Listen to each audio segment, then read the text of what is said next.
Pemerintah Aceh kembali menggelar penandatanganan kontrak bersama tahap ketiga untuk pelaksanaan 157 paket pekerjaan dalam anggaran pendapatan belanja Aceh tahun 2022 dengan nilai 127,7 miliar rupiah. Acara tersebut berlangsung di Gedung Serbaguna Kantor Gubernur Aceh pada Selasa 10 Mei 2022.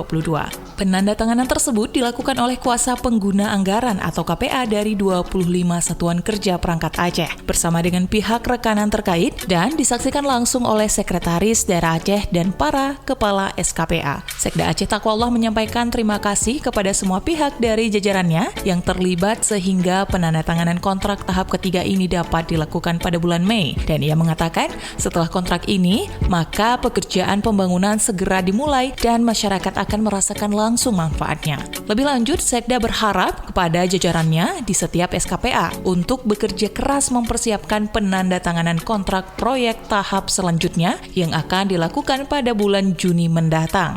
Taqwallah menilai penandatanganan kontrak kegiatan APBA pada tahun ini berlangsung lebih cepat dan ia berharap seluruh proyek pembangunan dapat selesai tepat waktu sehingga realisasi APBA tahun ini jauh lebih meningkat dari tahun sebelumnya.